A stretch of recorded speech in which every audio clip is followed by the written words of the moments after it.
नमस्कार दोस्तों, मेरे YouTube channel career and motivation में आप सभी का स्वागत है।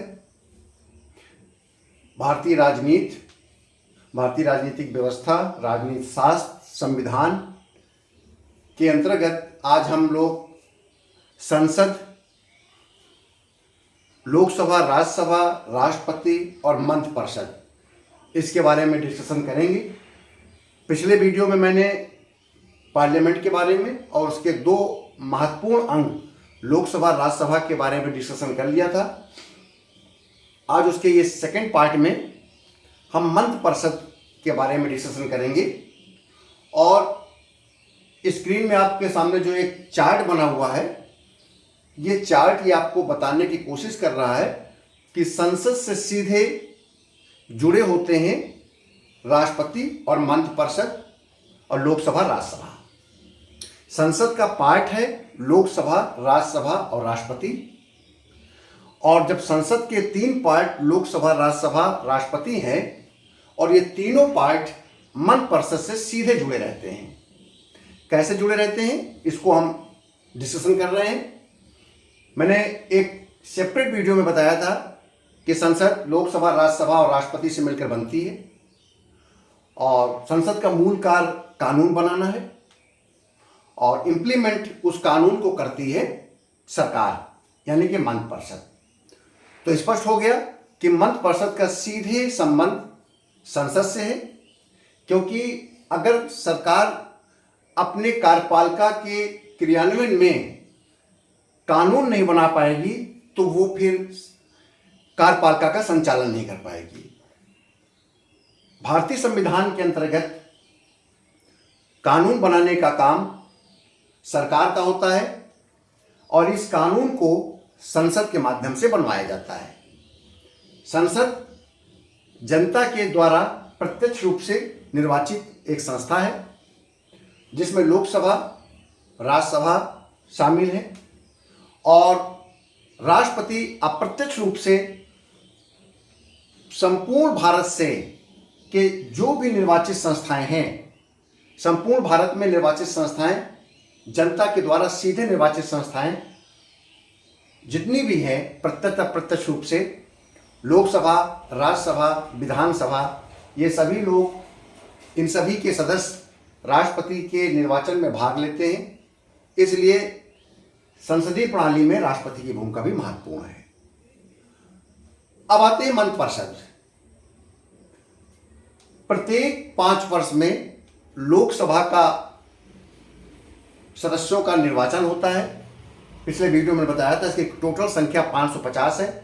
एंग्लो इंडियन को अब शामिल नहीं करते। वर्तमान में 543 सांसद हैं, लोकसभा के सदस्य हैं। राज्यसभा के वर्तमान में 245 सदस्य हैं। तो जब लोकसभा 5 वर्ष के पश्चात गठित होती है तो उसमें से जो सबसे बड़ा दल होता है, राजनीतिक दल होता है, उस राजनीतिक दल अपना एक संसदीय नेता चुनता है, सदन का नेता चुनता है और सामान्यतः जो सदन का नेता है होता है वही प्रधानमंत्री के पद के लिए शपथ लेता है।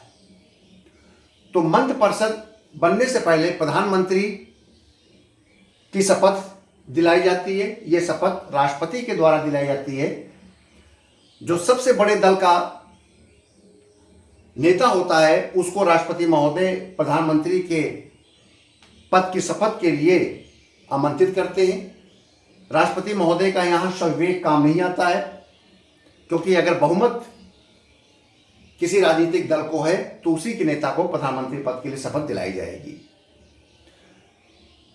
तो अनुच्छेद 75, आर्टिकल 75 का सबसेक्शन 1 कहता है प्रधानमंत्री की नियुक्ति राष्ट्रपति करेंगे और अन्य मंत्रियों की नियुक्ति राष्ट्रपति प्रधानमंत्री की मंत्रणा से पर करेंगे। यानी कि जब राष्ट्र के संचालन की बात आती है तो सबसे पहले प्रधानमंत्री की तैनाती की जाती है। उसके पश्चात जैसे प्रधानमंत्री शपथ ग्रहण कर लेते हैं या शपथ का जब एक नाम संस्तुत हो जाता है तो मंत्रियों के नाम की भी सूची राष्ट्रपति भवन को भेजी जाती है। कि प्रधानमंत्री जो शपथ लेने जा रहे हैं वो अपने कौन कौन से मंत्री की शपथ दिलाएंगे, किन किन मंत्रियों को शपथ दिलाएंगे। ठीक है, क्योंकि ये बात यहां पर इसलिए आ रही है क्योंकि हमारी जो कार्यपालिका का मुखिया है,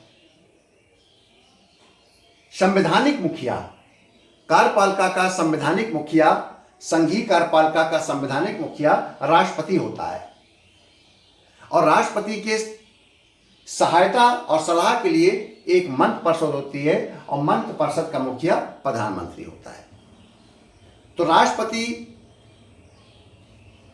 नए लोकसभा के गठन पर अपनी कार्यपालिका के में सहायता के लिए मंत्रि परिषद का गठन करते हैं और मंत्रि परिषद का गठन करने के समय ये विशेष ध्यान रखते हैं कि लोकसभा में जिस दल को बहुमत प्राप्त है और जिस दल ने अपना नेता घोषित कर दिया है कि इसको हम प्रधानमंत्री के रूप में अपने सदन का नेता बनाते हैं, तो उसको ही राष्ट्रपति महोदय प्रधानमंत्री की शपथ दिलाएंगे। तो एक प्रकार से संवैधानिक मुखिया कार्यपालिका का राष्ट्रपति है। इसके बाद डिज्योर पावर है, संवैधानिक पावर है औपचारिक।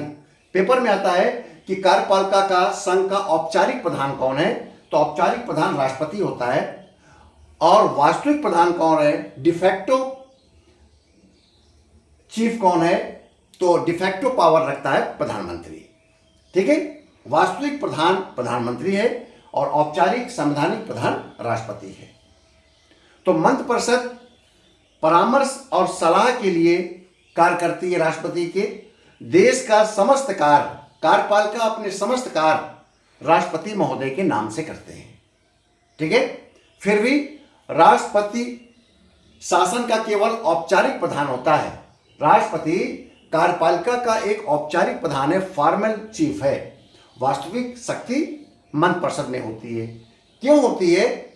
चूंकि मंत्रिपरिषद एक ऐसे राजनीतिक दल के द्वारा तैयार की जाती है जो जनता के द्वारा सीधे निर्वाचित होकर लोकसभा में आई है। तो इसलिए मंत्रिपरिषद सीधे लोकसभा के प्रति जिम्मेदार होती है, क्योंकि लोकसभा प्रत्यक्ष लोकतंत्र का प्रतीक है, डायरेक्ट डेमोक्रेसी का प्रतीक है।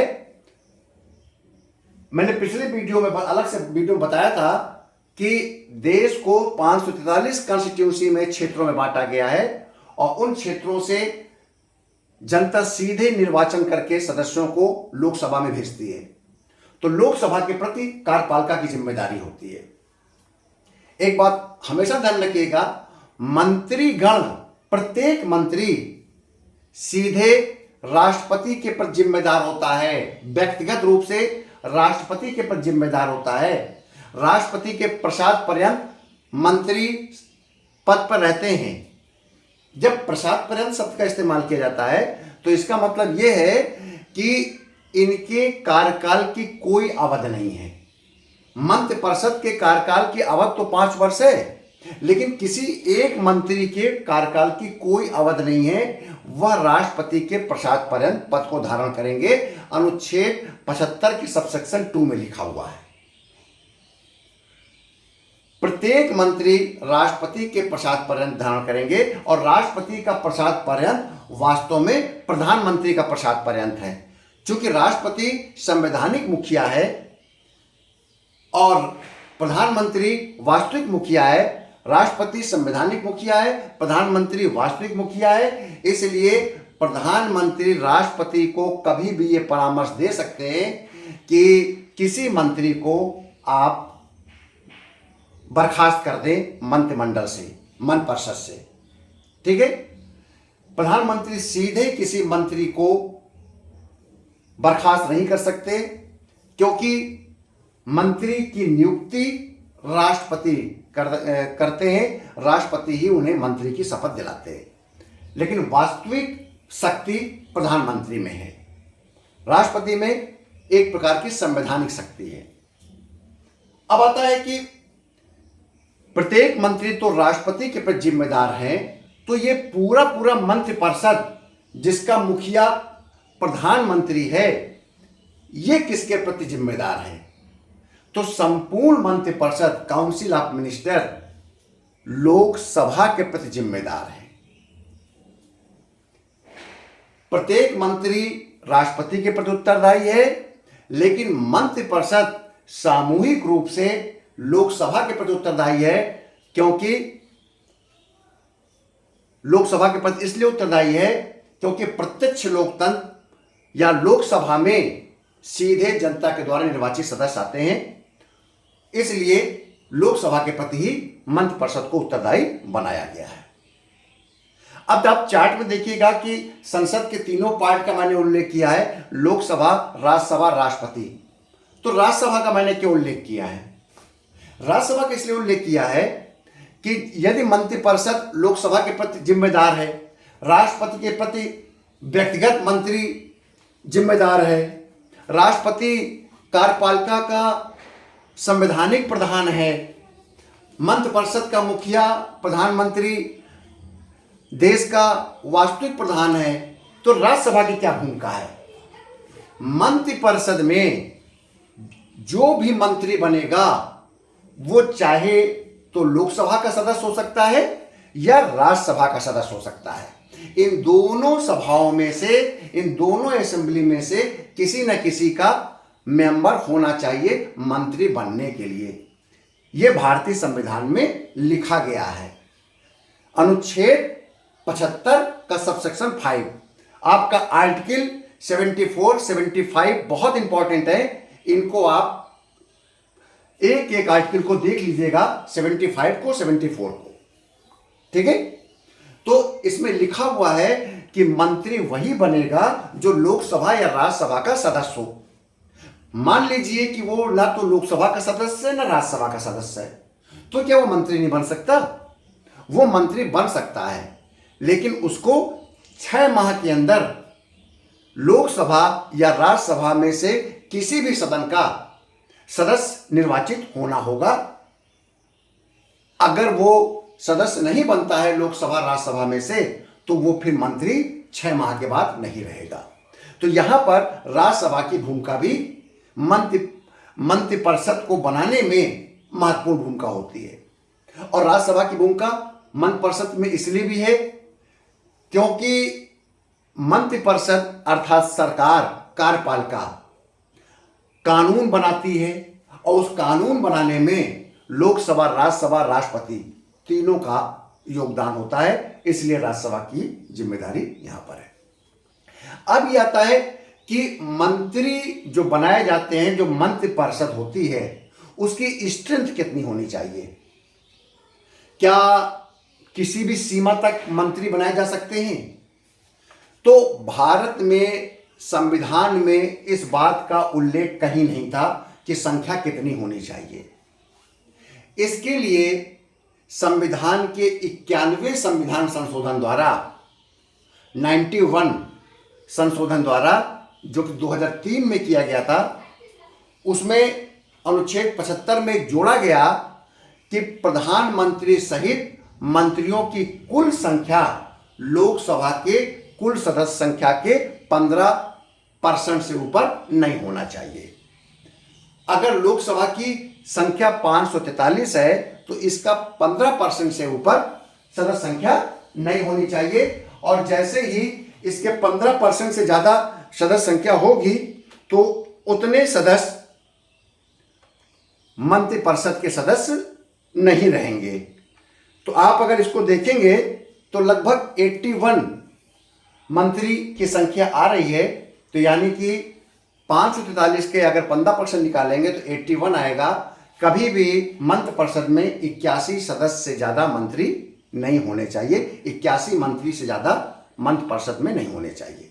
ठीक, तो याद कर रखिएगा 91 संविधान संशोधन है 2003 में, जिसमें बताया गया कि लोकसभा के सदस्यों के 15%। सामान्यतः मंत्री 3 श्रेणियों के होते हैं: कैबिनेट दर्जे का मंत्री, राज्य मंत्री, उप मंत्री। कुछ स्वतंत्र प्रभार के मंत्री भी होते हैं, लेकिन उनको हम राज्य के स्वतंत्र प्रभार के मंत्री, लेकिन उनको हम राज्य मंत्री ही मानते हैं। तो कैबिनेट, राज्य मंत्री, उप मंत्री, 3 प्रकार के मंत्री होते हैं। लेकिन जो मंत्रिपरिषद का जो कोर भाग होता है, नीति निर्धारक अंग होता है मंत्रिपरिषद का, वो कैबिनेट है। क्योंकि अभी मैंने एक संख्या दिखाई कि 81 सदस्य, 81 मंत्री मंत्रिपरिषद में होने चाहिए, इससे ऊपर नहीं होने चाहिए। कम कितने भी हो सकते हैं, 81 से ऊपर नहीं जाना चाहिए। अब 81 लोग अगर नीति बनाने बैठ जाएंगे तो केवल मतभेद, विवाद ही उत्पन्न होगा। इसलिए कैबिनेट दर्जे के मंत्री ही नीति निर्धारण में सहयोग करते हैं। उनके जो सहयोगी मंत्री होते हैं, जिन्हें राज्य मंत्री, उप मंत्री कहते हैं, वो नीति संगत विषयों पर जब तक बुलाए न जाएं मंत्रिमंडल की बैठक में, तब तक वो नहीं जाते हैं। ठीक है। अब इसमें एक शब्द आता है जो संविधान का शब्द नहीं है, उप प्रधानमंत्री। हमारे संविधान में कहीं पर भी उप प्रधानमंत्री शब्द का इस्तेमाल नहीं किया है, लेकिन ये कैबिनेट मंत्री में प्रधानमंत्री के बाद सबसे मुख्य मंत्री होता है। ये कार्य संचालन जो बनाती है संसद या लोकसभा, राज्यसभा, उसमें इस प्रकार के मंत्री को शामिल कर लिया गया है। तो उप प्रधानमंत्री संविधान में तो नहीं है, लेकिन 7 बार मंत्रिमंडल ने उप प्रधानमंत्री पद का सृजन किया और उस पद पर आसीन भी किया है। सबसे पहले सरदार पटेल जी, फिर मोरारजी देसाई, चरण सिंह, जगजीवन राम, वाई चौहान, देवीलाल और लालकृष्ण आडवाणी। अंतिम उप प्रधानमंत्री लालकृष्ण आडवाणी जी थे, अटल बिहारी वाजपेयी जी के प्रधानमंत्रित्व काल में। ठीक है। तो ये आपके उप प्रधानमंत्री के बारे में क्योंकि कभी कभी आपके मन में आएगा कि 3 प्रकार के मंत्रियों की जो बात किया, कैबिनेट, राज्य और भारतीय इतिहास में हम देखते हैं, राजनीतिक इतिहास में उप प्रधानमंत्री भी रहे। तो उप प्रधानमंत्री संवैधानिक पद नहीं है, संविधान में कहीं उल्लेख नहीं है। और यहां तक कि हर जगह मंत्रिपरिषद का उल्लेख है, मंत्रिमंडल का भी उल्लेख नहीं है, यानी कि कैबिनेट का भी उल्लेख नहीं है। कैबिनेट का उल्लेख आर्टिकल 352 में हुआ था। वो इसलिए हुआ था कि जब आपातकाल लगाया गया था, आंतरिक आपातकाल, मैडम गांधी ने, तब ये कहा गया था कि मैडम गांधी ने बिना मंत्रिपरिषद के परामर्श से ही राष्ट्रपति को आपातकाल लगाने का लिए आदेश दिया था। तब ये जोड़ दिया गया 44वें संविधान संशोधन द्वारा कि मंत्रिमंडल का परामर्श अनिवार्य होगा, कभी भी अनुच्छेद 352 का प्रयोग किया जाएगा। तो उसी जगह पर अनुच्छेद 352 शब्द का प्रयोग किया गया है, एक ही जगह पर मंत्रिमंडल का आपातकाल के लगाने के समय। और भारतीय संविधान में प्रत्येक स्थान पर मंत्रिपरिषद शब्द का ही इस्तेमाल किया गया है। ठीक है। अब एक बात और आती है कि चूंकि मंत्रिपरिषद लोकसभा के प्रति सामूहिक रूप से जिम्मेदार है, तो यहां पर एक बात और ध्यान रखिएगा कि ऐसा कोई प्रस्ताव, ऐसा कोई काम जिससे मंत्रिपरिषद के जीवन और मरण का प्रश्न आए, मंत्रिपरिषद के सृजन या उत्साधन का प्रश्न आ जाए, मंत्रिपरिषद के भंग होने का प्रश्न आ जाए, तो ऐसे प्रस्ताव हमेशा लोकसभा में लाए जाते हैं, राज्यसभा में नहीं लाए जाते हैं। क्योंकि मंत्रिपरिषद लोकसभा के प्रति जिम्मेदार है। तो जब जिम्मेदारी में मंत्रिपरिषद को अगर इस्तीफा देने की समस्या आ जाए, तो ऐसा कोई प्रस्ताव आप लोकसभा में लाएंगे। ये 2 प्रकार के प्रस्ताव हैं, एक अविश्वास प्रस्ताव और दूसरा स्थगन प्रस्ताव। स्थगन प्रस्ताव को एडजॉर्नमेंट मोशन कहते हैं, अविश्वास प्रस्ताव को नो कॉन्फिडेंस मोशन कहते हैं। ये दोनों प्रस्ताव हमेशा लोकसभा में लाए जाते हैं। अन्य प्रस्ताव तो समानतः लोकसभा, राज्यसभा किसी में भी लाए जा सकते हैं। ध्यानाकर्षण प्रस्ताव, आपका धारा सेक्शन 377 के अंतर्गत प्रस्ताव, आधे घंटे का चर्चा, इस प्रकार की चर्चाओं पर सरकार के आलोचना के लिए चर्चाएं होती हैं। इस प्रकार की चर्चाएं लोकसभा, राज्यसभा आप कहीं ला सकते हैं, लेकिन जिस चर्चा से वोट पड़े, जिस चर्चा के बाद वोटिंग हो और वोटिंग के बाद सरकार पर अविश्वास हो जाए, अगर वोट सरकार के अगेंस्ट जाता है और सरकार को इस्तीफा देना पड़ जाए, मंत्रिपरिषद को इस्तीफा देना पड़ जाए, तो ऐसा प्रस्ताव राज्यसभा में नहीं लाया जाएगा, क्योंकि राज्यसभा के प्रति मंत्रिपरिषद जिम्मेदार नहीं है, लोकसभा के प्रति जिम्मेदार है। ठीक है। मंत्रिपरिषद का कार्यकाल 5 वर्ष होता है। क्यों होता है 5 वर्ष? क्योंकि लोकसभा का कार्यकाल 5 वर्ष है। एक वीडियो मैंने बता रखा है, लोकसभा की पहली बैठक से 5 साल की अवधि पूर्ण होने तक लोकसभा का कार्यकाल रहता है। तो इतना ही कार्यकाल मंत्रिपरिषद का भी है, 5 वर्ष का। ठीक है, क्योंकि सामूहिक उत्तरदायित्व में लोकसभा आती है और अगर लोकसभा में प्रस्ताव पारित हो जाता है सरकार के विरुद्ध में, तो पूरी मंत्रिपरिषद को इस्तीफा देना पड़ता है, किसी एक मंत्री को इस्तीफा नहीं देना पड़ता। सामूहिक उत्तरदायित्व का आशय यह है कि एक मंत्री पर अगर लोकसभा अपना अविश्वास जताती है तो वो एक मंत्री के प्रति अविश्वास नहीं है और पूरी